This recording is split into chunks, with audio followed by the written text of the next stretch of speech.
Veamos.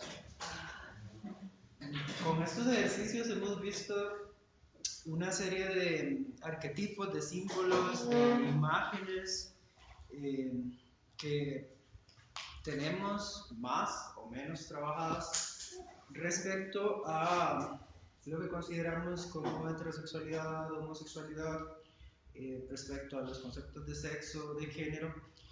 Eh, la idea del taller pasa precisamente por eso, ¿no? Una de las cosas que decía el diputado Fabricio Alvarado es que él nos explicaba cómo alguien podía decir que la heterosexualidad era un concepto, que era algo inventado. Y existen, digamos, una serie de a priori, así como cuando hablamos de marxismo, eh, hay una serie de a priori que fueron construidos y que la gente da por sentados eh, en torno a una serie de categorías como la clase, el salario, etcétera, ¿verdad? Que el marxismo, digamos, con el método del materialismo histórico intentó dar cuenta de esos procesos, ¿verdad? De esos procesos que además eran procesos violentos, cuando Marx relata en El Capital todos los procesos, digamos, que se dieron de desposesión en Inglaterra, los desplazamientos del campo a la ciudad, ¿verdad? Que no son estas historias maravillosas que suelen narrar los liberales, como tampoco la siguen siendo hoy en día, si vemos en Estados Unidos las clases trabajadoras, digamos, que han sido desplazadas por un sistema económico que les exige, digamos, y por unas élites políticas y económicas que les exige estar al día, capacitarse, cuando al mismo tiempo les quita todo, ¿no? Entonces un poco la idea es un poco retomar un concepto, digamos, que trata Michel Foucault, hacer como una especie de genealogía, ¿verdad?, del concepto, para así darnos cuenta, digamos, de que la heterosexualidad es algo más que una orientación sexual. A mí me gustó mucho, digamos, que el compañero, por ejemplo, utilizara el concepto de hegemonía, ¿verdad? Que si uno lo ve desde Gramsci, por ejemplo, podría pensar que es bastante útil a la hora de pensar la heterosexualidad ya no solo como una orientación o una variante sexual más dentro del campo de la sexualidad humana, como lo es la bisexualidad, como lo es el lesbianismo, etcétera, sino como una especie de régimen político, régimen social que regula las relaciones sociales, políticas, económicas, etcétera, en su conjunto. Un poco por aquí va a ir el taller, lo digo como una especie de introducción. Entonces, creo que lo mencionaba al inicio, ¿verdad? Me avisan si ven, si se ve o no. Eh, entonces, cambiando, se puede correr un poco.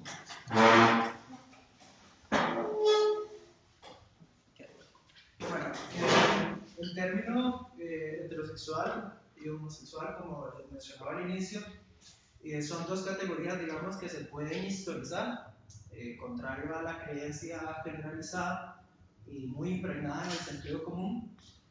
Creo que muchísima gente piensa que la heterosexualidad es un concepto que ha estado desde el inicio de los tiempos, ¿verdad? Que no tiene una historia, que es algo así como algo natural, histórico, monolítico, ¿verdad? Lo cierto que no es así, tanto un concepto como el otro nacen al mismo tiempo y nacen apenas hace menos de 2 siglos, son conceptos bastante contemporáneos. Eh, entonces, este término homosexual, al igual que heterosexual, se puede historizar, de hecho, como una categoría regulatoria, normativa y universal que describe la sexualidad natural, normal y no desviada, bastante recientemente. De hecho, la palabra apareció en 1868 y es paradójico porque quien crea este término es un activista homosexual. Un activista homosexual, el término heterosexual es creado por un activista homosexual que estaba muy preocupado en su tiempo porque bajo el código, era un activista austrohúngaro, en ese tiempo estaba el Imperio Prusiano, y bajo el código prusiano las relaciones entre personas del mismo sexo, que no se llamaba homosexual, eran penadas por ley. Y entonces él hacía incidencia, era un abogado, un periodista, él hacía incidencia para que esto cambiara, y parte de su trabajo era rescatar, digamos, cómo a lo largo de la historia había existido un montón de gente que incluso había tenido puestos de poder y de toma de decisión, que de alguna u otra manera había tenido relaciones sexuales con múltiples tipos de personas sin importar, digamos, que perteneciera a su mismo sexo, ¿verdad? Entonces, estos dos significados que fueron acuñados en 1868 comienzan, digamos, a cobrar el significado que nosotros entendemos hoy en día, que está asociado, digamos, a toda una clasificación legal, médica, por lo menos hasta 1991, si no me equivoco, 1992, que se saca la homosexualidad del Manual de Diagnóstico de Trastornos Psicológicos, y que la Organización Mundial de la Salud la deja de considerar, digamos, una enfermedad, un trastorno mental, ¿verdad? No así otras variantes u otras expresiones de la sexualidad humana, ¿verdad? Que son múltiples. Entonces, hasta ese siglo XX es que el concepto, digamos, de homosexualidad aparece y comienza, digamos, a tener ese significado que de alguna u otra forma pasa a describir a las personas como un todo. Ya no, a ver, para los griegos, por ejemplo, la cuestión de la sexualidad no era una cuestión fundamental a la hora de estructurarse como sociedad. La sexualidad no era un punto a partir del cual se estructuraba socialmente ni sus instituciones sociales ni sus instituciones legales.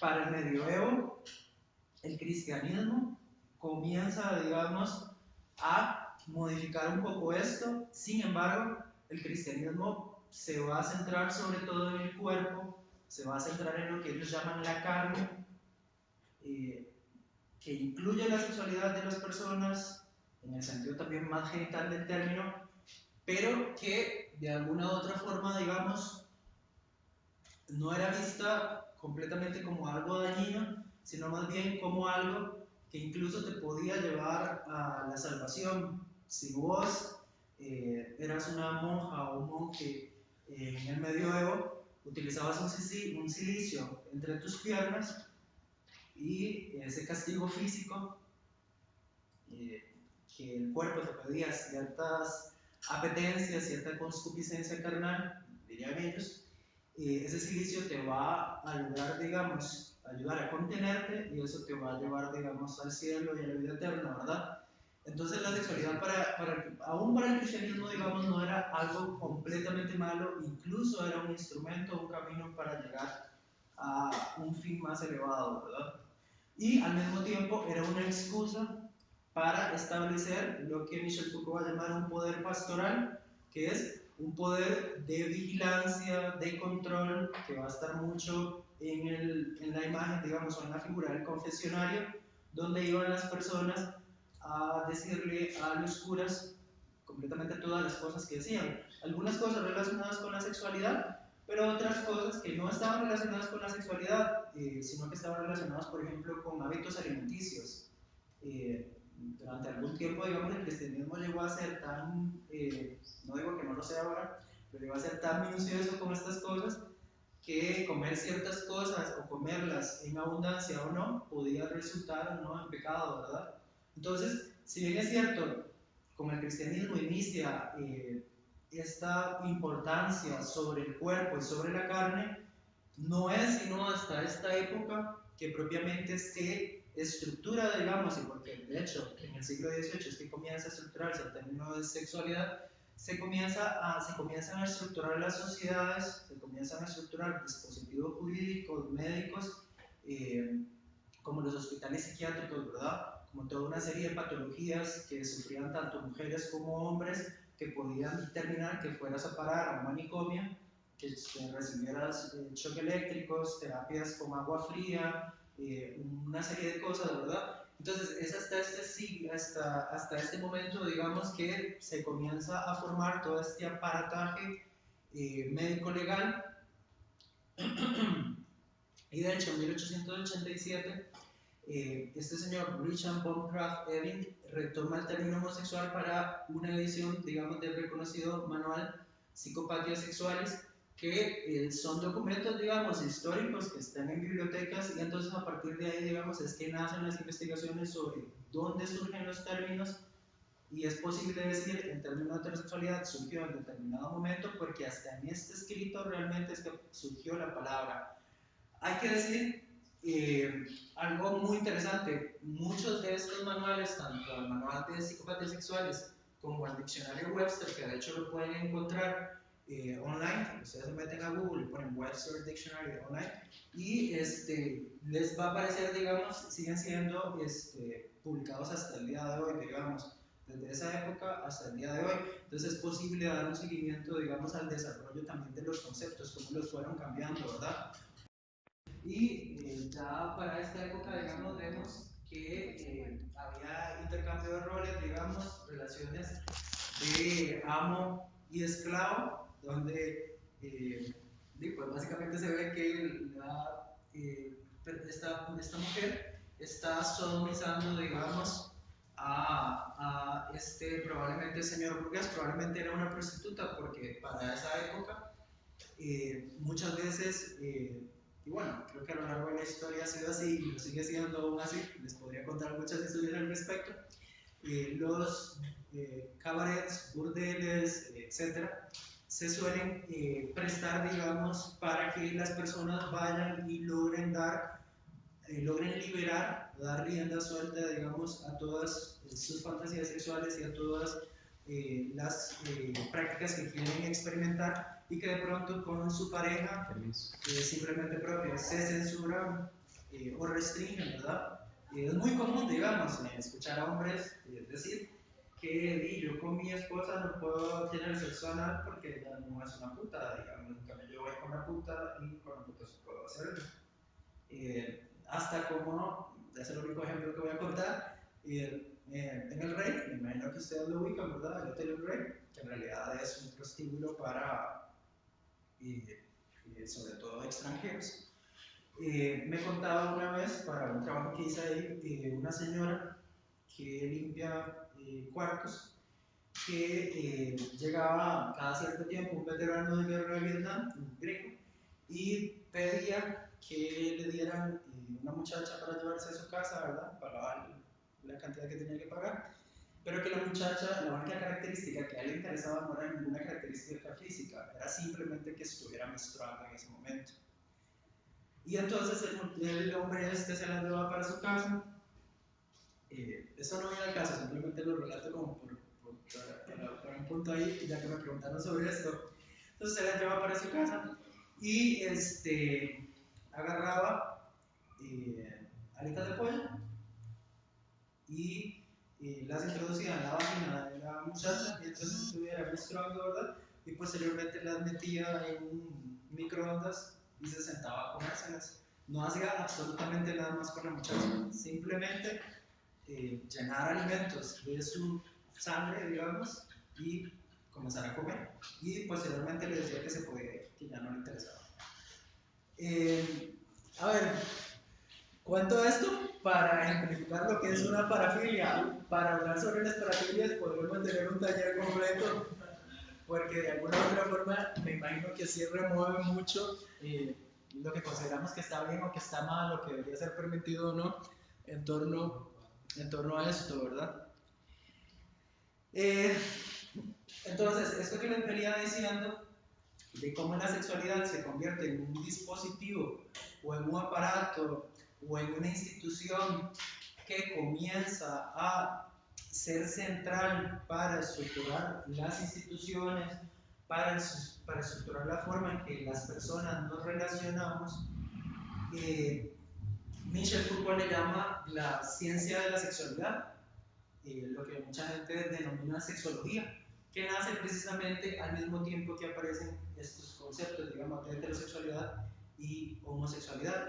Toda esta gran preocupación que comienza a definir a las personas en términos de sujetos normales y anormales, buenos o malos, y prácticas sexuales legales o ilegales, comienza, digamos, a partir del surgimiento, digamos, del estudio de la sexualidad como una ciencia y al mismo tiempo, digamos, como algo que hay que regular, ¿verdad? Entonces, a partir de ahí, con toda la creación, digamos, de este andamiaje del concepto de homosexualidad y heterosexualidad, se comienza a desvelar lo que Michel Foucault llama la verdad de los sujetos, ¿verdad? Si para los griegos, por ejemplo, el propósito de su vida era hacer de su vida una obra de arte y les interesaba mucho tener un equilibrio en todo, lo que alguna gente, bueno, lo que Aristóteles llamó el punto medio aristotélico, ¿verdad? No tener una vida repleta de excesos, sino al contrario, tener una vida sobria, donde participamos de todo, pero con una cierta medida, ¿verdad? Aquí, digamos, por el contrario, el centro de la existencia de las personas va a pasar, digamos, a revelarse a partir de su identidad sexual, a partir de su sexualidad, a partir de sus prácticas sexuales. No es sino hasta el siglo XVIII, ¿verdad?, que la sexualidad pasa a tener ese centro, digamos, pasa a ser algo tan importante a la hora, digamos, de organizarnos socialmente, ¿verdad? Antes habían otros indicadores que eran considerados más importantes, digamos, que nuestros genitales, que lo que tenemos en medio de la pierna, ¿verdad? Y lo que hacemos con ellos. Entonces, hay alguna gente que dice que pasamos de la existencia, como decía, pasamos de la existencia a la sexistencia. Ya no existimos, sino que existimos a partir de nuestra sexualidad y a partir de lo que hacemos con ella, ¿verdad? Entonces, como les decía ahora, ¿verdad? En la antigua Grecia las relaciones sexuales no definían la existencia humana. Una persona que se acostaba con otra de su mismo sexo no se sentía homosexual porque ni tan siquiera existía ese término. No era algo ni mal visto ni bien visto, en tanto y cuanto usted lo hiciera de una forma que no le impidiera desarrollarse con normalidad en el resto, digamos, de las actividades sociales. Es decir, digamos, que existiera cierta moderación. Ellos hablaban, digamos, de otro término que se llama afrodisia, que respondía, digamos, a cómo las actividades podían variar dependiendo del uso que se les diera. Les preocupaba mucho el uso que se les diera a lo que hacíamos, ¿verdad? Al cuerpo mismo, qué hacíamos con nuestro cuerpo, con nuestras habilidades, con nuestras posibilidades. Para los cristianos, el asunto de las relaciones sexuales pasaba por el control sobre la carne. Y la carne entendida no solo como los genitales, sino entendida como el cuerpo completo, ¿verdad? Entonces, si bien es cierto, los cristianos inauguran esta obsesión ligada, digamos, a la carne como pecado, como concupiscencia, ¿verdad? Como algo que podría ser considerado malo, como algo que hay que controlar al mismo tiempo, no era solo la parte, digamos, que se suele considerar genital ni las prácticas asociadas a la sexualidad lo que era el centro, porque incluso, como lo decía antes, tus hábitos alimenticios podían resultar ser pecado. Tu mente misma podía llevarte a pecar, digamos, aunque no cometieras pecados. Creo que incluso Jesucristo lo llega a decir en algún pasaje bíblico que ya no solo se trata de que te vayas y te acostes con otra mujer que no es tu esposa, que sea pecado, simplemente con que lo decías ya estás pecando, ¿verdad? Entonces todo el cuerpo en su conjunto pasa a ser algo central en ese momento y sin embargo todo el área de la sexualidad tiene un papel, pero no es el papel que va a cobrar a partir de lo que estamos viendo, ¿verdad?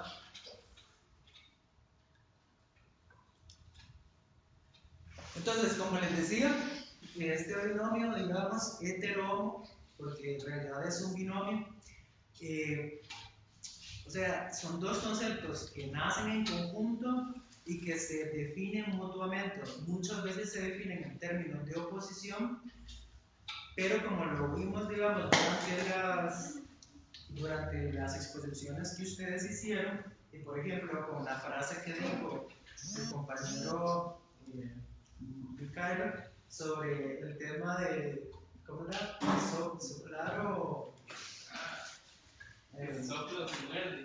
Que si sopla o si muerde, hace referencia a un rol sexual, digamos, que también está dentro de las relaciones heterosexuales, que incluso nace dentro de las relaciones heterosexuales, porque si pensamos en la heterosexualidad en los roles sexuales, se supone que el hombre heterosexual con pene es el activo y la mujer, digamos, por supuesto, va a ser la sumisa y va a ser la pasiva. La heterosexualidad, digamos, logra ya no solo como orientación sexual, sino como un régimen social y político, determinar también la forma en que los homosexuales, las personas bisexuales, etcétera, se relacionan, ¿verdad? En términos de esto, ¿verdad? De pasivo o activo. Entonces, cuando nace esto, el antecedente inmediato, ¿verdad? Que yo les contaba es que este hombre, al tratar de identificar la palabra heterosexual, al tratar de crearla, la asocia, digamos, a norma sexual, digamos, a la normalidad sexual.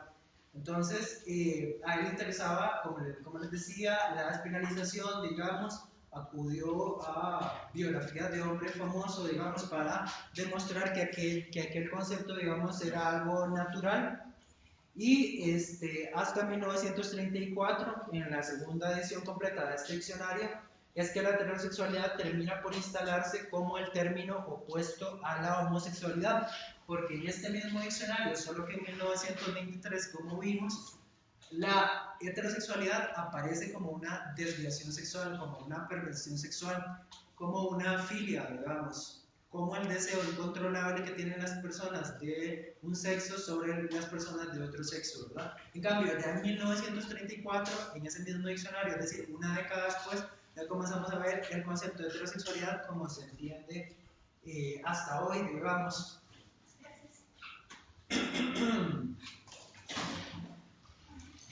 Entonces, de alguna u otra forma, el concepto de heterosexualidad y homosexualidad se necesitan y se crean juntamente porque de alguna u otra forma logran estabilizarse, ¿verdad? Hay una dependencia, digamos, mutua e histórica respecto a los dos conceptos. Aquí, digamos, lo que me interesa, digamos, resaltar, y voy a ser bastante breve, es el tema, digamos, de toda la producción que se ha hecho, y por lo menos desde los 70 hasta acá, de conceptos, digamos, que intentan explicar esto, ¿verdad? Que les he estado contando, ¿verdad? Y ya no entender la heterosexualidad como una orientación sexual o como una posibilidad de expresar la sexualidad humana más, sino entenderla en un sentido, digamos, que Gramsci diría, que es en un sentido de verla como una hegemonía, digamos, como una práctica hegemónica, digamos, como una serie de consensos que están instalados en el sentido común y que se producen o se reproducen en instituciones como el Estado, como la Iglesia, como la forma en que se organiza la economía, etcétera, ¿verdad? Incluso quién se considera humano y quién no se considera humano, ¿verdad? Quién es valioso y quién no es valioso. Entonces, esta señora que se llama Adrienne Rich, en 1978 creó esta terminología de heterosexualidad obligatoria y existencia lésbica, y a ella le interesaba refutar, digamos, ya que era lesbiana, las mujeres, digamos, le interesaba refutar esta idea de que las mujeres se hallan naturalmente orientadas, digamos, de forma innata a los hombres, ¿verdad? Que la orientación sexual, digamos, que sienten las mujeres hacia los hombres es una cosa innata en las mujeres. La mujer no puede vivir si no tiene un pene al lado. Al mismo tiempo, digamos, ella postula que el carácter innato de la heterosexualidad elimina la posibilidad de pensar la orientación sexual como una elección. Si pensamos que la heterosexualidad, por ejemplo, como piensa Fabricio Alvarado, como lo dejó bien claro, es algo natural, algo que no puede ser inventado, algo que no puede ser un concepto. Evidentemente, la única orientación sexual posible es la heterosexualidad, y todo lo que no sea heterosexual es anormal, es raro, y por ende, en su práctica política, en su curul, digamos, él bloquea cualquier proyecto que vaya en términos de reconocimiento de políticas públicas que tengan que ver con derechos a poblaciones que tengan orientaciones distintas a la que él considera la única orientación posible, ¿verdad? Porque el resto entonces son anormalidades, son desviaciones, son enfermedades, etc. Voy a apurarme porque no tenemos tanto tiempo. Entonces, la heterosexualidad comprendida como la entiende Fabricio Alvarado, es decir, como la única orientación sexual, psíquica, física y social que se adapta a la normalidad, a lo correcto, a lo natural, es la heterosexualidad obligatoria. Cuando les decía la heterosexualidad pasa a regirse, digamos, tornándose obligatoria, todo se subordina en pos de ella, digamos. De hecho, esta autora coloca la heterosexualidad, digamos, como algo distinto a una práctica sexual. Ya la heterosexualidad deja de ser una práctica sexual y se convierte en la única realidad posible, ¿verdad? ¿Alguien diga algo? Eso es otra cosa. Estaba hablando. La idea es que si tienen preguntas, que si digo algo, etcétera, pueden levantar la mano, simplemente decirlo con confianza, ¿verdad? Perdón, es que pensé en voz alta, pero se convierte más que en una práctica social, se termina de transformar en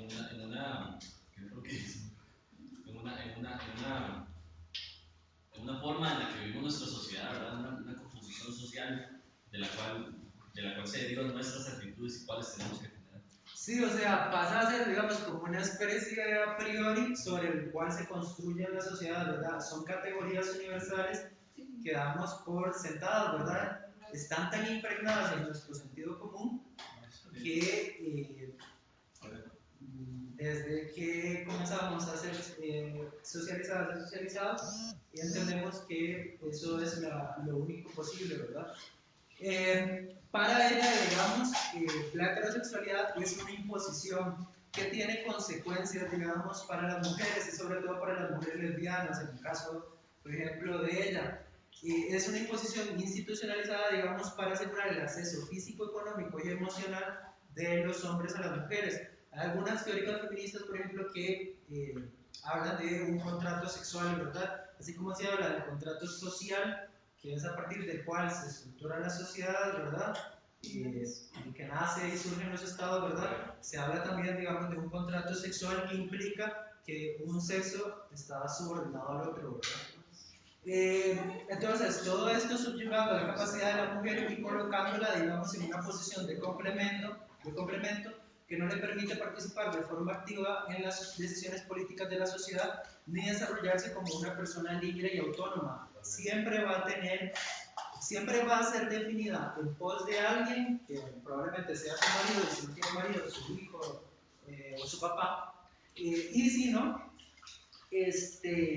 va a estar cuidando a otras personas, por lo cual va a tener que restringirse, digamos, su desarrollo en pos, digamos, de esas otras personas a las cuales va a tener que atender, ¿verdad? Todo este andamiaje, digamos, toda esta serie de controles que no necesariamente solo son, aunque en algún momento lo fueron, reglas que están escritas, digamos, en códigos legales, sino que muchas veces son reglas sociales, están inscritas, digamos, dentro de lo que ella denomina, digamos, ese contrato heterosexual.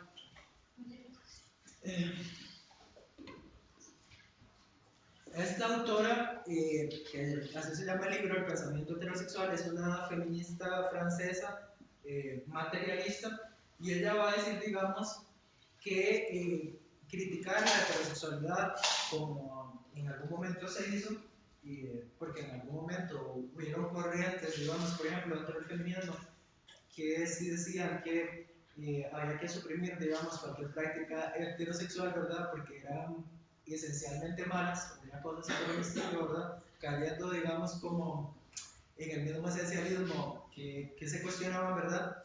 Ella, por el contrario, dice que criticar la heterosexualidad en el sentido de prácticas sexuales no es lo importante, digamos, no tiene ningún sentido criticar la heterosexualidad en ese sentido de orientación o variante sexual, sino que lo importante, digamos, es criticar todas las instituciones, digamos, todo el régimen social y político que deriva, digamos, de la heterosexualidad. Es decir, todos los discursos, todas las leyes, todos los reglamentos, todas las instituciones que producen, digamos, y reproducen todas las normas que se basan, digamos, en este pensamiento heterosexual. Para ella la heterosexualidad, digamos, como lo decía, más que una orientación o variante sexual, es un régimen político, donde la categoría mujer y hombre y la diferencia sexual, que es la diferencia sexual, digamos,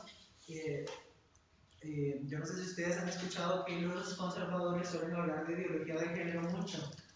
Eh, digamos, por ejemplo, Fabricio Alvarado o algunos de los cristianos suelen hablar sobre la ideología de género, pero también los católicos lo suelen hacer, algunos curas católicos lo suelen hacer, hablar de ideología de género en términos peyorativos. Pues resulta que antes de que existiera lo que ellos llaman ideología de género, ya existía lo que se llamaba ideología de la diferencia sexual, que es que en la oposición, digamos, hombre y mujer, en toda esta organización del mundo, digamos, donde los hombres tienen ciertos papeles y las mujeres tienen otros ciertos papeles, es decir, donde tienen posiciones diferenciadas y subordinadas, es a partir de ahí, digamos, de donde nacen y se estructuran las sociedades, ¿verdad? Y en ese marco, la orientación sexual evidentemente entra a jugar un rol, ¿verdad? La heterosexualidad, digamos, pasa a jugar un rol central en ese marco de relaciones. Para ella, por ejemplo, para ella, que era digamos, una feminista materialista de izquierda que intentó retomar los conceptos del marxismo, por ejemplo, para ella los conceptos de sexo y género eran como los conceptos, digamos, de clases sociales. Para el marxismo, más que crear mujeres nuevas y hombres nuevos, había que eliminar las categorías de hombre y mujer porque eran categorías que estaban ya impregnadas, digamos, por una serie de constructos que no valía la pena, digamos, intentar reconstruir, sino que simplemente, al igual que el marxismo se propone la evolución de las clases, ¿verdad? Esta teoría, digamos, lo que plantea es que hay que abolir, digamos, toda esa terminología que se ha creado a partir, digamos, de esta estructuración. Yo ahí pues ponía una cita, digamos, de un texto de ella, porque no hay ningún sexo, solo hay un sexo que es oprimido y otro que oprime. Es la opresión lo que crea el sexo y no al revés. Lo contrario vendría a decir que es el sexo lo que crea la opresión, o decir que la causa, es decir, el origen de la opresión, debe encontrarse en el sexo mismo. Es una división natural de los sexos que preexistiría o que existiría fuera de la sociedad, digamos. Entonces, para ella, esto, digamos, por ejemplo, el término, digamos, heterosexual, el término hombre y mujer, son términos, digamos, que deberían no solo ser reconsiderados, sino incluso ser abolidos y comenzar a pensar como sociedad a partir de otra serie de terminologías. Perdón que lo esté haciendo tan atropelladamente, pero como tenemos poco tiempo, no puedo quedarme mucho. Este es otro concepto, digamos, que también se acuña y que está relacionado, digamos, con pensar la heterosexualidad más allá, digamos, de una orientación o variante sexual, y es el concepto de heteronormatividad, que me imagino que es un concepto que varias gente habrá escuchado, que creo que es uno de los conceptos que se suele utilizar más, digamos. Entonces, este concepto fue lo que intenta decir, digamos, es que la sociedad primero debe ver a que detrás de la sexualidad lo que hay es un conjunto de relaciones sociales, digamos, de relaciones de poder en conflicto, y que de alguna u otra forma la heteronormatividad, digamos, la heterosexualidad entendida como norma, lo que viene a hacer es a normalizar y a reglamentar en nuestras culturas las relaciones heterosexuales idealizadas. Además, estas relaciones heterosexuales idealizadas, por ejemplo, como lo veíamos ahora con el tema del matrimonio, que es un tema que, por ejemplo, ahora yo creo que mucha gente, o algún grado de gente joven, se lo piensa más por todo el término de los compromisos, por ejemplo, económicos, dado que el nivel económico, digamos, dado que nos hemos empobrecido tanto, nos pensamos más llegar a ciertos niveles de compromiso en las relaciones, ¿verdad? Por lo que implica, ¿verdad? Por ejemplo, yo ponía esta imagen, que esta imagen lo que intenta mostrar, digamos, es que las instituciones, digamos, como el matrimonio, como está configurado socialmente en la sociedad, está asociado, bueno, y yo diría desde un inicio, porque el matrimonio siempre contuvo, digamos, desde que se creó, por ejemplo, el hecho de que hubiera una dote, es decir, que hubiera una dádiva a cambio, digamos, de concertar este contrato. ¿Qué es lo que pasa ahora? Que ahora no tenemos propiedades, la mayoría de gente no somos dueños de los medios de producción, entonces simplemente tenemos que recurrir a endeudarnos, ¿verdad? Y endeudarnos en pareja para tener las cosas más básicas del mundo, vivienda, salud, educación, etcétera, ¿verdad? Entonces, la heterosexualidad entendida ya no solo, digamos, se entendía como norma, pasa a equiparar, digamos, las personas heterosexuales pasan a ser, digamos, como el ejemplo de lo que deberían ser los seres humanos, pasan a ser imágenes idealizadas sobre lo que deberían ser las personas, no solo en sus prácticas sexuales, sino en su vida como un todo. O sea, hay todo un papel, toda una serie de etapas en la vida que se supone que usted debería cumplir como persona heterosexual, ¿verdad? Que si no cumplís esos papeles, esas etapas, tenés consecuencias y pueden ser consecuencias muy severas. Voy a poner un ejemplo y voy de nuevo a verlo, pero me parece importante para mostrar las consecuencias tan severas que tiene esto. Yo ahorita estaba, hace unas semanas terminé una investigación que estaba haciendo con personas que, parejas sobre todo, aunque hay algunas personas solteras, las menos, que estaban aplicando, digamos, para someterse a un proceso de fertilización in vitro, ¿verdad? La fertilización in vitro es un proceso que me parece que cualquier persona podría tener acceso. ¿Qué es lo problemático? Que, por ejemplo, cuando, digamos, es mi experiencia, es lo que yo pude ver a partir de las entrevistas que hice, del trabajo que hice con estas personas, es que el tener hijos, el ser padre, el ser madre, pasa a ser un mandato tan vital en tu vida que vos llegas a cometer locuras por hacerlo, por intentar llevarlo a cabo. En estas parejas, digamos, con problemas de fertilidad, es muy evidente. O sea, yo me encontré parejas que tenían 9 años de estar juntas y en esos 9 años, y de hecho, ya esa pareja que les estoy contando que tenía 9 años de estar juntas, ya ahora se está divorciando porque tras 4 o 5 veces de intentar la fertilización in vitro, que les llevó a que embargaran sus salarios, que perdieran su casa, sacar préstamos, digamos, y una serie de cosas porque ellos se sentían completamente cortados, digamos, como seres humanos por sus problemas de fertilidad para no tener hijos, ¿verdad? Entonces estas personas vivían pudiendo ser felices, ellas dos juntas, digamos, o pudiendo incluso adoptar, que ese ya es otro tema, digamos, como el vínculo de la sangre, comienza a ser algo tan importante, ¿verdad? Simplemente intentaron hacer todo lo que podían económicamente, aunque estuviera fuera de sus posibilidades, de nuevo, con consecuencias como con salarios embargados, perdiendo su casa y más recientemente perdiendo incluso su relación, ¿verdad? Y aquí hay toda una presión de por medio, ¿verdad? Presión social por medio de su familia, que es muy común que incluso si vos cumplís con el rito de casarte, a los 2 años, 2 años y medio, 3 años máximo, y estoy diciendo que eso ya es mucho, te comienzan a preguntar tus papás y cuándo vienen, cuándo nos van a dar nietos y los chiquitos que, y ya no solo son los papás, ahora también son la gente en el trabajo, y que ustedes no tienen hijos, o la gente en las iglesias, pero la gente que es creyente, y que cuándo van a tener hijos. Entonces es una serie de presión, digamos, que está relacionada precisamente, digamos, con todo este andamiaje, digamos, cultural, derivado, digamos, de lo que se supone tiene que hacer una persona heterosexual, que por supuesto también tiene consecuencias, digamos, para las personas que no son heterosexuales.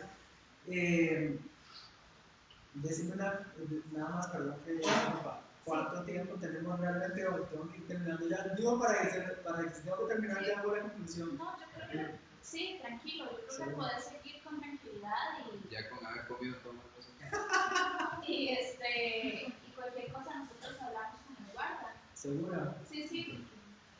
Incluso él ni siquiera se acordaba que lo mencioné. Ok. Probablemente no lo tenga tan presente, esperemos que. Entonces, la heteronormatividad no solo implica un prejuicio contra la homosexualidad, y esto es algo que a mí me parece vital. Muchas veces cuando pensamos, digamos, las formas de discriminación, cuando hablamos de homofobia, o cuando hablamos de otras formas de discriminación, racismo, sexismo, etc., pensamos muchas veces que son prejuicios, que son actitudes, que son comportamientos de individuos. Por ejemplo, el movimiento LGBT en este país durante el 2012-2013 centró todos los males de, o sea, se pensó durante algún momento, yo creo que mucha gente lo visualizaba así, que toda la homosexualidad de Costa Rica, toda la homofobia de Costa Rica estaba centrada en la figura de Justo Orozco. Y al mismo tiempo que, si bien es cierto, Justo Orozco sirvió como un catalizador para esas luchas, lo cierto es que ya no Justo Orozco simplemente llega a otra persona y esté o no esté Justo Orozco, hay toda una dinámica institucional, hay toda una serie de reglas, de normas que van más allá, digamos, de unos cuantos individuos concretos, digamos. Cuando hablamos entonces de que la heteronormatividad no solo implica un prejuicio contra la homosexualidad, sino que implica, digamos, todo un orden de mundo, digamos, implica lo que hablábamos respecto al matrimonio, digamos, quién tiene derechos y quién no tiene, aunque los derechos respecto al matrimonio cada vez están más disminuidos. Casarse, como decía ahora, no es sinónimo de tener una casa, de un montón de cosas, digamos, que realmente sí son vitales para las personas. Digamos, sino a toda una estructura política, social y económica que al mismo tiempo que construye una sexualidad idealizada, restringe otras posibilidades. No hay un más allá, digamos, de los dos sexos, de hombre y mujer, de femenino, masculino, de pasivo y activo. Son categorías distintas que dividen lo humano y se complementan mutuamente con el fin de garantizar la reproducción de la especie humana. Y eso es básicamente lo que dice el conservadurismo, ¿verdad? ¿Cómo no va a existir la heterosexualidad? Fueron comentarios que decían. Entonces, ¿cómo nació usted, verdad? A ese nivel, digamos, me parece que muchas veces pasa por un nivel de que la gente no logra ver, y cuando uno se refiere a la heterosexualidad, precisamente no se está refiriendo a la orientación o a la variante sexual en sí misma, sino a lo que hay detrás, digamos, como un régimen de poder, ¿verdad? Y las consecuencias que tiene. Entonces, la base ideológica de la heteronormatividad es el binarismo sexual que intenta reducir al ser humano a dos categorías públicas de individuos, homosexuales o heterosexuales, hombres o mujeres, con manifestaciones, sentimientos, acciones normales e identidades sexuales determinadas. No voy a ahondar en esto porque es como algo básico, digamos, pero bueno, el sistema sexo-género está relacionado, digamos, con este binomio hetero-homo, ¿verdad? Cuando hablamos del sistema sexo-género, hablamos de esta noción, digamos, de hombre-mujer, de femenino-masculino, ¿verdad? Y todo lo que se deriva a partir de ella, que me parece que la mayoría, por lo menos, a partir de lo que dijo, eh, lo tiene bastante claro. No voy a quedarme aquí porque aquí retomaba un poco lo que ya les dije sobre la diferencia, digamos, a la hora de hablar, por ejemplo, de heteronormatividad y hablar, por ejemplo, de homofobia. Muchas veces cuando hablamos de homofobia nos estamos quedando en las acciones individuales. Estamos pensando que hablamos de cosas que están relacionadas con unas cuantas personas que muchas veces son los otros y no soy yo mismo, porque yo no soy homofóbico, por supuesto. Y nos quedamos también, digamos, como con como buscando explicaciones psicológicas, digamos. Y no vemos, digamos, que hay toda una estructura social, toda una estructura económica, política, que está relacionada con esto.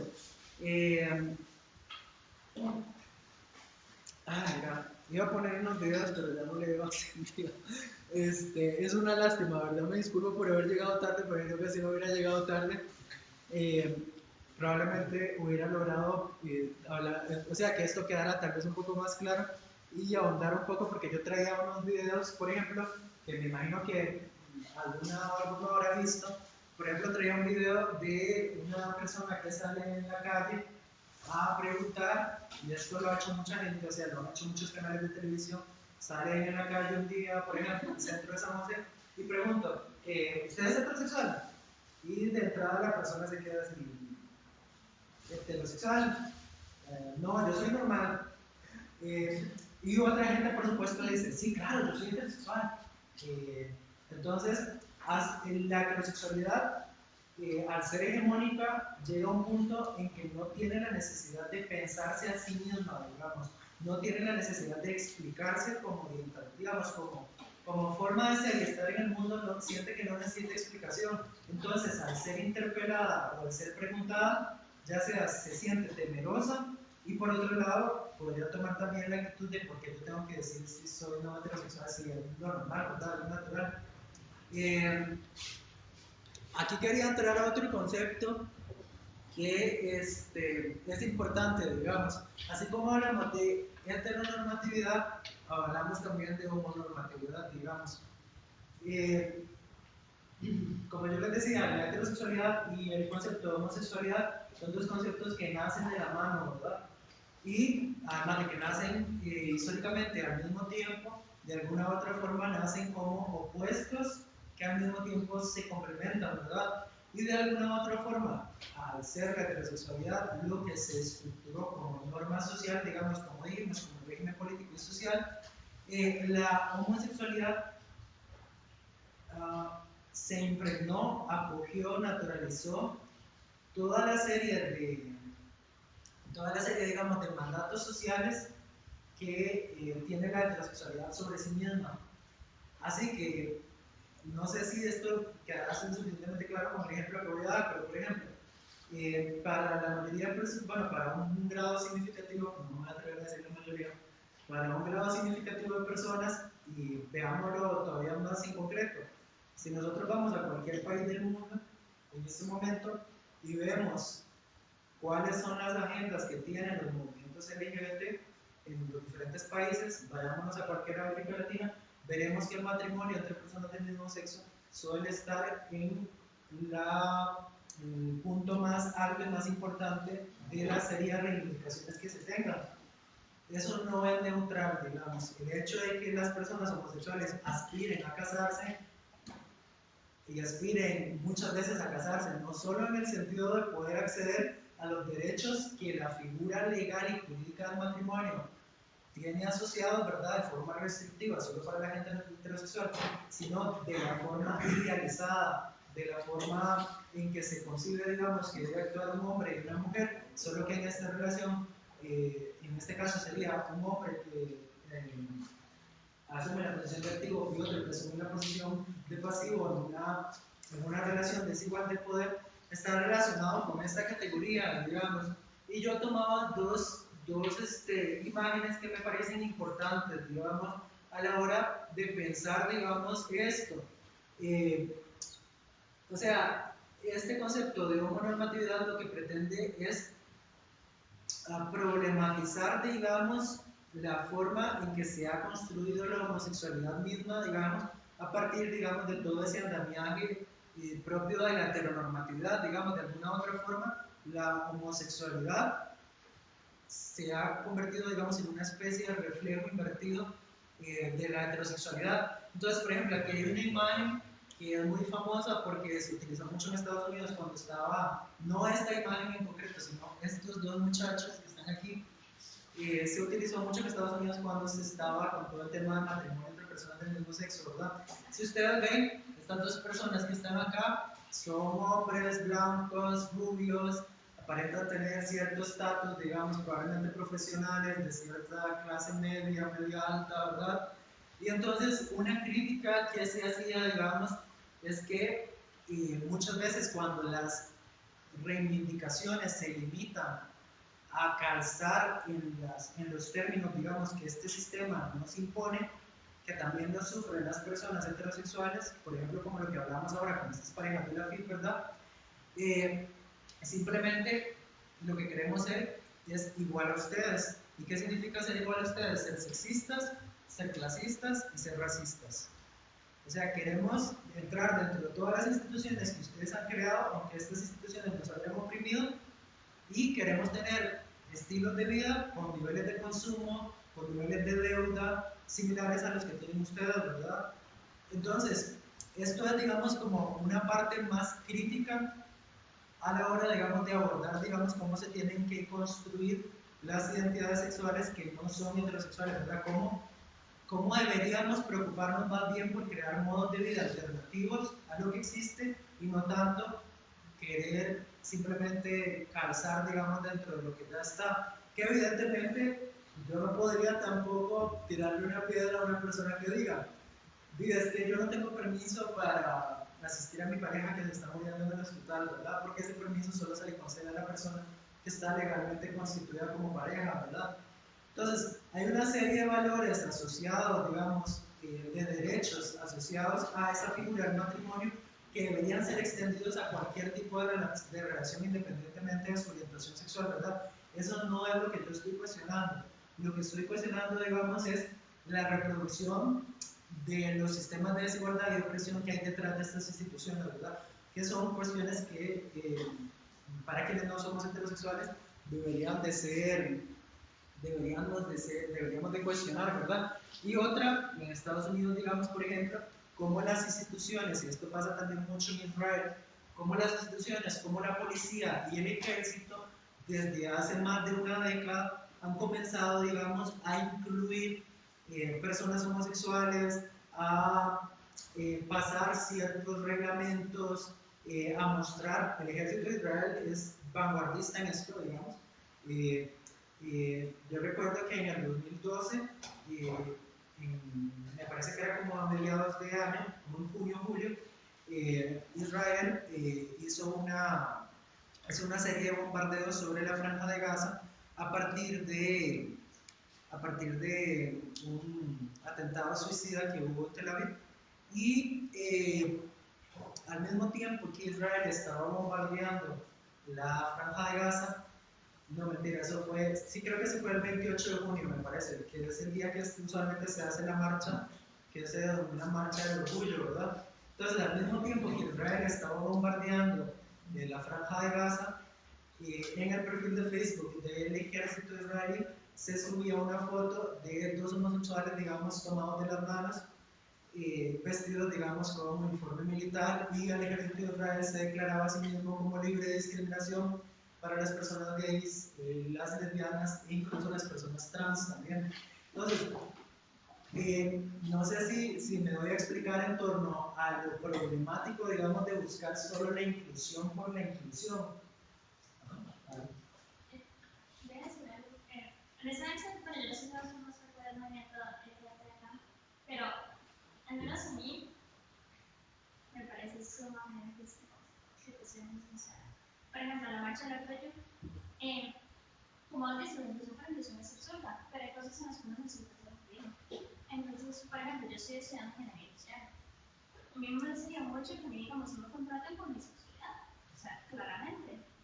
Entonces, yo siento que esas marchas de orgullo deben enfocarse en que, sí, soy homosexual, soy tu vecino, soy tu profesor, soy tu ingeniero, soy tu jefe, soy el cartero de tu comunidad, soy persona como vos. O sea, que yo soy homosexual es una característica más. Igual que soy moreno, igual que soy Dios, igual que soy lacia, por eso que sea, es una característica más. En cambio, ellos son como, ok, en la calle les dicen macarracos, les dicen vibros o lo que sea, y llegan a marcha homosexual vestidos de aves. O sea, lo que hacen es dar más fuerza a los estereotipos. Y otra cosa que me parece muy absurda es, muchas veces ellos mismos dicen esta frase: yo lucho por los derechos de los homosexuales, son derechos humanos. Sí,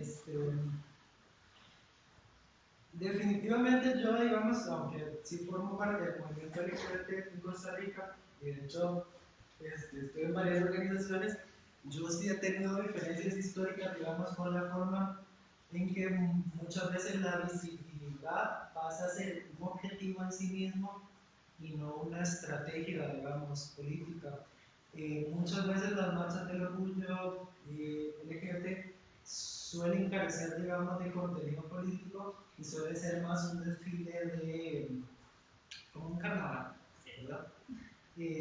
Entonces, ahí hay toda una labor, digamos, de politización que no necesariamente muchas organizaciones asumen. Y lo digo, digamos, lo digo asumiendo, digamos, que yo estoy en algunas de ellas y que eso siempre es una discusión, digamos, de la formación política que alguna gente tiene y otra gente no tiene, y muchas veces incluso ni al interno de las organizaciones nos preocupamos por dar estas discusiones, ¿verdad? Y eso nos lleva a tener diferencias. Por ejemplo, para terminar con lo que decía la compañera, que me parece muy válido y muy interesante, recientemente, bueno, yo formo parte del Frente por los Derechos Igualitarios. Justo para la marcha de este año, nosotros tuvimos una discusión días antes de la marcha, porque Uber, la empresa transnacional radicada en California, ahora radicada con figura jurídica en Holanda, estaba planteando que hacía una promoción para que las personas que quisieran ir a la marcha del orgullo fueran a la marcha del orgullo gratis, mientras el viaje costara menos de 2.500 o 3.000 por hora, no sé, una cosa así por el estilo. Entonces nosotros, una gente dentro del grupo, proponía que hiciéramos, o sea, que comenzáramos desde el perfil de Facebook del Frente por los Derechos Igualitarios a promover Uber, digamos, a promover el uso de Uber, que era más bonito, que no discriminaba a los de Uber, además, que era un mejor servicio y que además iba a llenarse la marcha porque iba a poder ir más gente, ¿verdad? ¿Qué me interpeló a mí, por ejemplo? ¿Qué días antes justo de eso, la Caja Costarricense del Seguro Social había aprobado en una junta directiva que las personas homosexuales pudieran entrar dentro del régimen de pensiones del Seguro Social, ¿verdad? Como pareja. Entonces, yo les decía a mis compañeras y compañeros, les decía, ¿cómo es posible que al mismo tiempo que estamos festejando que las personas homosexuales, lesbianas, trans, etc., puedan entrar dentro del régimen de pensiones de la Caja Costarricense del Seguro Social, estemos promoviendo una empresa que evade impuestos y que precisamente, y otras cargas sociales, y que precisamente lo que hace es desbancar, digamos, los regímenes de bienestar? ¿Qué pensiones vamos a tener si el modelo de negocio de Uber es el que se va a poner en Costa Rica? O sea, ¿qué pensión vamos a llegar a tener? ¿De qué nos sirve que legalmente podamos hacer una pensión si no existe régimen de pensiones al cual entrar, verdad? Entonces, de nuevo, son cosas, digamos, que se discuten. Siento que no con la suficiente fuerza en Costa Rica. En otros países creo que tienen, por ejemplo, en Estados Unidos hay mucho más movimiento, pero claro, los movimientos que tienen más dinero no son esos movimientos, son los movimientos que están más asociados a las reivindicaciones más conservadoras. Por ejemplo, en mi opinión, si bien es cierto, el matrimonio es una figura, es la figura legal y jurídica a la cual cualquier persona podría tener el derecho a acceder a casarse. O sea, eso tendría que ser así, independientemente de su orientación sexual, independientemente, incluso mi opinión, de cuál sea el arreglo de pareja que tengas, si es con una persona, si es con dos personas, etc. Y en mi opinión, eso no debería ser un impedimento. Sin embargo, en mi opinión, esa no debería ser la reivindicación más fuerte que como movimiento tengamos. Porque, por ejemplo, en este país, que es algo que no se habla casi, y yo he tenido experiencias incluso muy cercanas, se suicidan muchos adolescentes y muchas niñas y niños, que es, de hecho, por eso quise elegir la imagen de los bebés, digamos, viéndose en sus genitales, porque hay muchas muertes que pasan por accidentes, que pasan por suicidios comunes y corrientes, pero que están relacionados, digamos, con la discriminación que sufren las niñas y niños que tienen una orientación distinta a la heterosexual dentro de sus hogares, ¿verdad? Dentro de su propio núcleo familiar. De hecho, yo tuve hace ya 2 años y resto, un muchacho con el cual yo salí un tiempo, se quitó la vida un día, y en el periódico, en Diario Extra, salió su suicidio, digamos, descrito, y lo que simplemente se decía es que él había entrado a unas cabinas que andaban, a unas cabañas y se había agarrado la máquina de gas y se había puesto la manguera, había comenzado a meter gas y ahí había muerto. Pero lo daban como un suicidio más, o sea, no se ahondaba sobre lo que realmente había provocado las causas del suicidio, que era que sus papás justo el día anterior lo habían echado de su casa. Entonces, había tenido una discusión fuerte por el tema de que se había dado cuenta, digamos, que no era heterosexual. Entonces, hay una serie de poblaciones que de pronto para mí tienen necesidades más importantes que llegar a casarse, por ejemplo, el tema de discriminación laboral, otra serie de temas, digamos, que no necesariamente cubre la cuestión del matrimonio, pero definitivamente esa no es la agenda que más recibe dinero y tampoco es la agenda, digamos, que manejan, por ejemplo, los movimientos más reconocidos. Entonces, ya para cerrar, porque ya se nos está agarrando tarde, es una lástima. Cuando hablamos de normatividad, digamos, nos referimos a mantener y seguir los parámetros heteronormativos en las vidas homosexuales, cuando en realidad estas vidas pueden ser la base de construcción de nuevas y diferentes maneras de habitar y vivir en este mundo. Es decir, una política, la homonormatividad es una política que no cuestiona las instituciones heteronormativas, sino que las defiende y sostiene como un modo de oficializar e integrar a la comunidad gay en el resto de la sociedad. Este modelo aspira a convertirse en el sujeto ideal de derechos por parte de aquellos sectores que defienden la integración, ya sea por la vía de la asimilación de las personas heterosexuales, de las personas no heterosexuales a la sociedad heteronormativa, eliminando todo aquello que suponga un escollo para la pretendida normalidad. De esta forma, la imagen normativa del gay o la lesbiana se convierte en una fuente de generación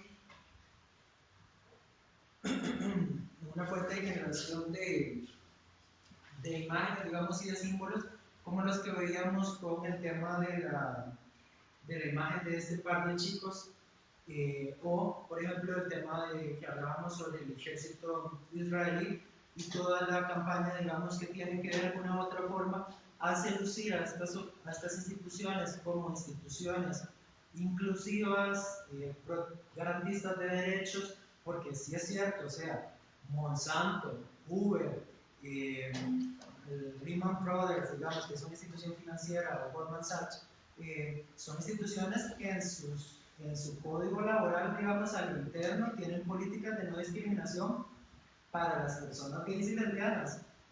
Es cierto, o sea, pero ¿qué pasa? Que Monsanto, en la plantación de piña que tiene en la zona sur, o Banana Chiquita, esta compañía también, que es Chiquita Bananas, a los plantadores, digamos, a las personas que se están enfermando por los químicos que utilizan, no les cubre ninguna de esa garantía. Cubrirá esa garantía a los trabajadores de oficina que están en Estados Unidos o a los trabajadores de aquí que están haciendo servicio de call center. Pero a las personas que están en otro tipo de funciones no las cubre. O por ejemplo Uber, que llama a sus socios colaboradores y no les paga el seguro social, ¿verdad? Entonces se supone que la persona libremente decide si no paga o no su seguro social, cuando en Costa Rica existe una legislación, ¿verdad? Entonces, por aquí lo dejo porque pues, ya es bastante tarde y hay que terminar hace un ratito. Y no sé si tienen alguna duda, de pronto en algún momento podríamos retomar, digamos, porque como les dije, este taller está pensado, digamos, como para hacer algo más largo, como de una mañana entera o una tarde, y entonces intenté hacer, digamos, como una versión resumida, como lo que consideraba como más importante, o consideraba importante que tenía. Entonces no sé si alguien tiene alguna pregunta, comentario. Yo creo que es importante rescatar esa última parte que usted dice, ¿verdad? De que no todas por así decirlo, las campañas o las promociones de apoyo a los estilos de vida homosexuales o diversos, por así decirlo, no todas son en realidad, a pesar de que se intenten, no sé, camuflar dentro de esa normativa, no todas son con una normativa crítica, no todas son con un sentido crítico, ¿verdad? Y muchas de estas, como usted mismo lo dice, por los ejemplos que nos vienen dando, muchas veces terminan siendo pura publicidad que la gente, como es un tema caliente, es un tema que está aquí en boca, ¿verdad? Y se está manejando, y se transforma la homosexualidad bajo conceptos heterosexuales, como usted lo dice, conceptos de que, por ejemplo, tiene que haber, dentro de una relación homosexual de dos hombres o dos mujeres, tiene que haber una relación de poder, o sea, alguien que sea pasivo y otro que sea más sumiso, ¿verdad? Que el hombre, al ser homosexual, el hombre tiene que ser inmediatamente femenino, ¿sí? Y la mujer, si quiere ser lesbiana, tiene que ser masculina. Todo ese tipo de cuestiones son de construcciones heterosexuales que se transportan al homosexualismo y se termina siendo publicitado terriblemente. Sí, sin duda. Yo no sé si alguien quiere comentar algo, pero respecto a lo que dice el compañero, también pienso, digamos, muchas veces como en las dinámicas de consumo. Muchas veces dentro del ambiente gay hay mucha presión por el tema de la apariencia, digamos, no solo en un sentido físico, ¿verdad?, sino también en un sentido de poder adquisitivo, ¿verdad? Entonces incluso ya hay espacios que están muy elitizados, hay bares que son más populares, pero hay otros en los que solo va gente que tiene cierta cantidad de dinero para poder ingresar, ¿verdad? Y evidentemente esto también pasa en el mundo heterosexual, pero simplemente si estamos intentando que las cosas sean menos desiguales y sean menos injustas, deberíamos de cuestionarnos a quiénes estamos dejando fuera, ¿verdad? Porque incluso no me gusta hablar en estos términos, pero a nuestra propia gente estamos dejando fuera, ¿no?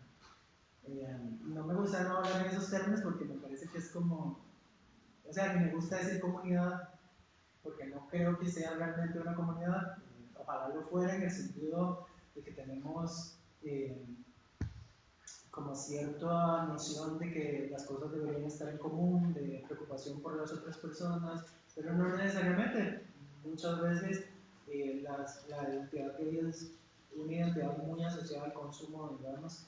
Creo que el lesbianismo un poco menos, y definitivamente las personas trans no tienen ni el chance de pensar eso porque si acaso la mayoría, el 90% alcanza el sexto de primaria y tienen que salir a la calle a ver cómo, o son expulsadas a la calle por sus familias a ver cómo se ganan la vida. Entonces, muchas veces no tienen tanta chance de pensar eso. Perdón, pero vos ibas a decir algo. Era similar a lo que ya decías, ¿verdad? Que a mí me parece lo más importante, o algo más importante es esto, precisamente el de construir conceptos, porque muy poco haríamos si la lucha es solamente lo que vos decís, ¿verdad? El acceder a lo que ya existe, al acceder a esta normatividad, digamos, que es injusta.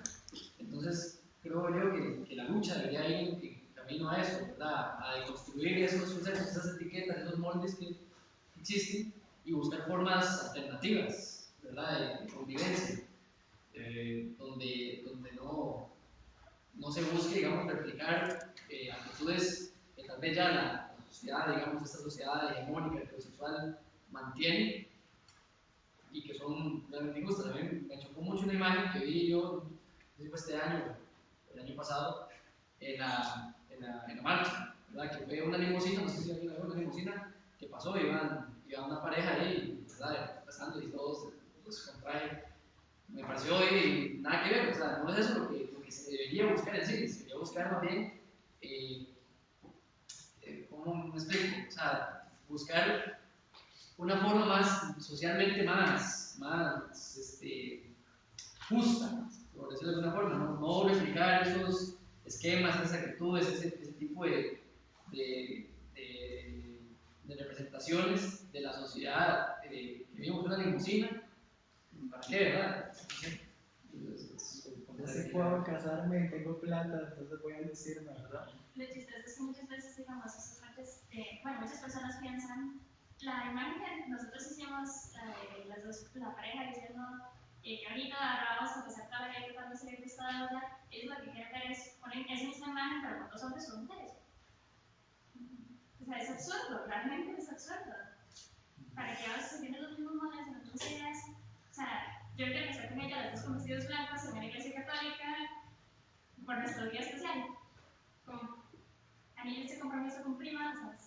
Y aunque no tenga dinero para hacer fiesta, pero tengo que hacer una fiesta para todas mis amigas, mis amigos y mis familiares. Porque tiene que ser menina.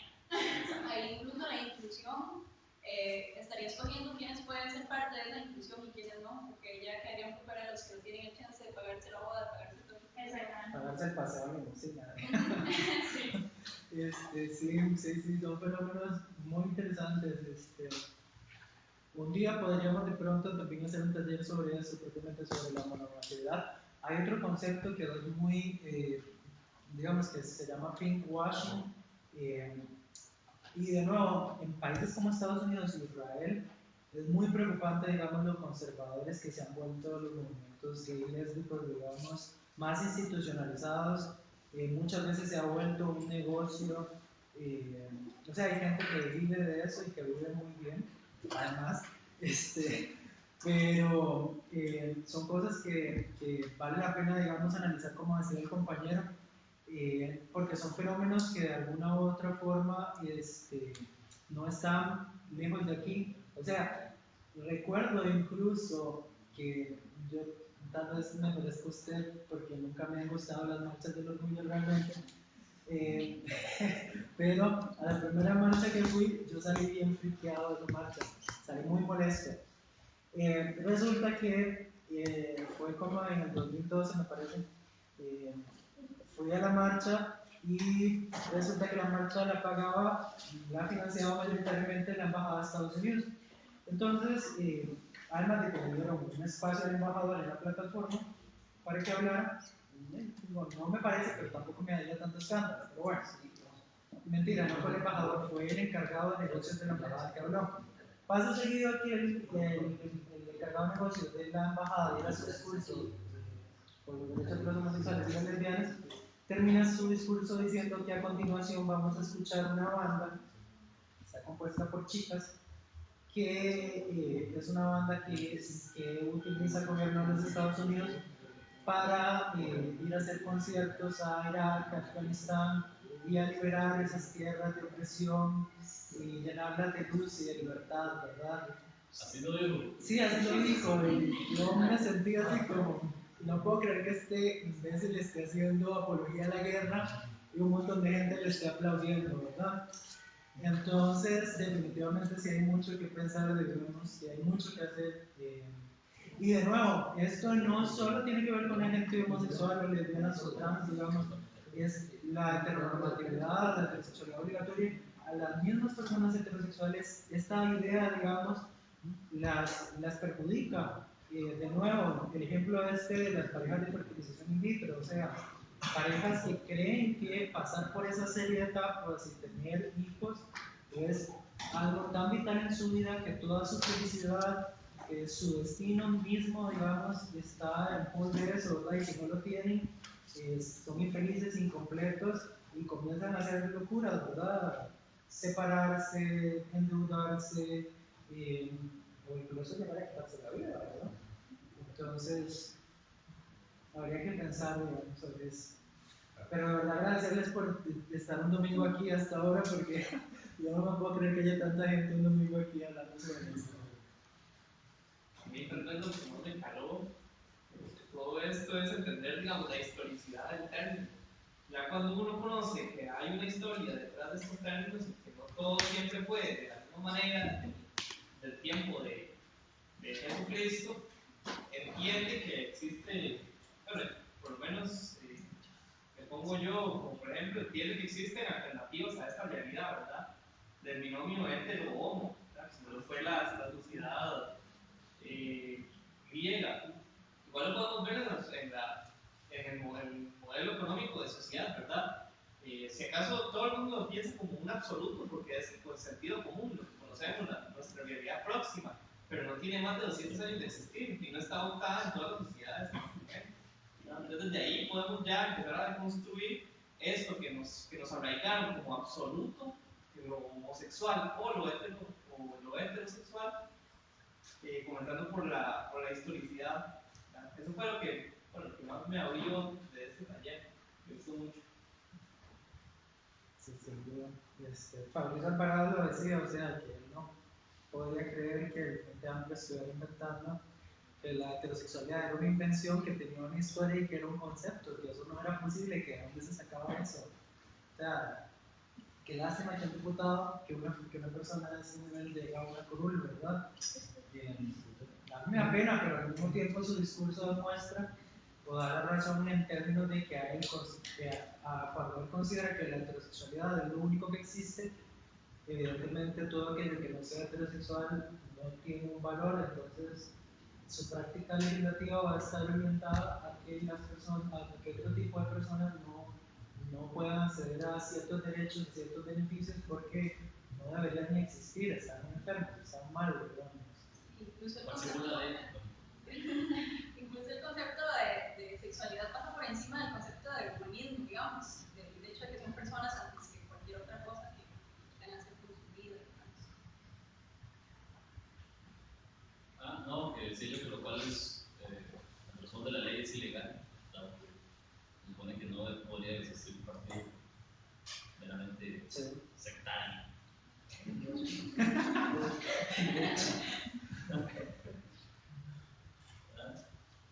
No, yo también quiero comentar eso mismo. Y uno, de cierta forma, desde que inclusión, todo eso, intenta reconstruirse todos los días. Porque evidentemente nosotros nacimos en una sociedad profundamente patriarcal y conservadora, y esa sociedad evidentemente nos imprimió algunos prejuicios con los que crecimos siendo niños, ¿verdad? Jóvenes, hasta que llega un momento en el que uno empieza a construir, y es un proceso, no es algo que es de la noche a la mañana. O sea, no es de la noche a la mañana que uno podría decir, bueno, tal vez tengo ya más conceptos o ideas más progresistas sobre esos temas, ¿verdad? Pero creo que eso es lo importante, ¿verdad? Que todos intentemos de construirlos día con día, y sobre todo el recibir este tipo de talleres, que ya nos enseñan teóricamente, ¿verdad? E históricamente, cuáles son las raíces de esos términos y cuándo fue que iniciaron a ponerse ese tipo de etiquetas y de hacer esta heteronormatividad, ¿verdad?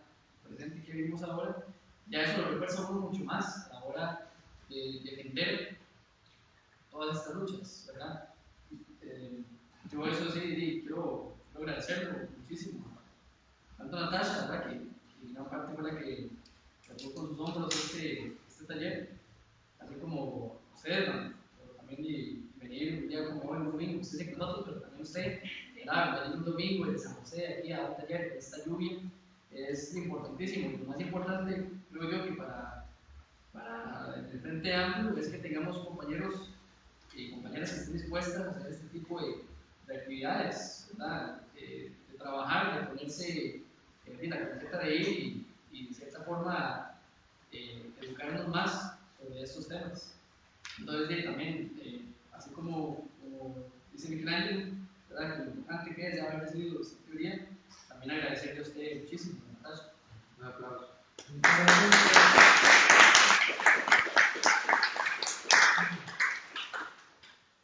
Concluimos, ¿verdad? Entonces, alguien va a decir algo más. No, y nada más también, sí, de agregar que el taller estaba muy bonito y lo hace uno, como dijo Michelangelo, pensar un poco más las cosas, digamos, no era tanto así como de, como decían ustedes, que era solo un concepto que nos iba de la noche a la mañana, sino que tiene su historia y que no todo es tan como la gente lo dice. Como dice usted, gente que todavía le dicen que es heterosexual y no sabe, o homosexual, y está en la calle, usted es heterosexual, mamá, yo no soy de esa vara, y ni siquiera sabe qué significa. Entonces, ojalá más personas pudieran llevar un taller así y tal vez la sociedad pensara distinto, pero mucho más amplio. Yo pienso que nosotros, bueno, o sea, nosotras como pareja y ustedes como somos la dirección. Entonces, algo que a mí me pareció muy chistoso y de hecho es lo que decía, yo sí fui una vez a una marcha homosexual y también fui cristiana de ahí. Había sido por lo que se los jóvenes había tomado la opinión homosexual enfermos. Y bueno, lo que sí es que donde radicaba la marcha era en demostrar que nosotros no éramos enfermos, no éramos homosexuales, no éramos problemas mentales, éramos personas. Yo honestamente cuando escuché eso dije, perfecto, o sea, vamos a educar a la gente. Cuando iba caminando, literalmente cantaban esta canción. Coger por el ano es un derecho humano. O sea, ¿cómo le dices a alguien, yo no soy un enfermo sexual y andas por ahí cantando ese himno? Coger por el ano es un derecho humano. Entonces yo siento que básicamente lo que hablabas ahora, cambiar la cultura de la gente, es fundamental, el país lo necesita. Pero básicamente se empieza en cada uno de nosotros. O sea, yo no puedo esperar que la gente, digamos, nos vea a nosotros con los carros y hacer comentarios inapropiados, hacer cosas inapropiadas, todo ese tipo de cosas tampoco se valen. Digamos, uno no puede pedir respeto si uno no lo da, o si uno no se da a respetar. Entonces, el cambio empieza en uno, empiezan ustedes y empiezan todos.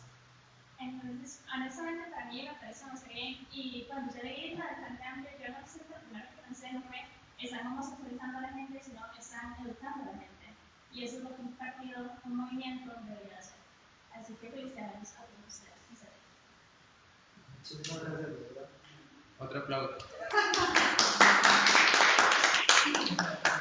Muy hablando, pues vamos a ver pronto en algún momento, yo con todo gusto, y tanto que gusten, cualquier cosa.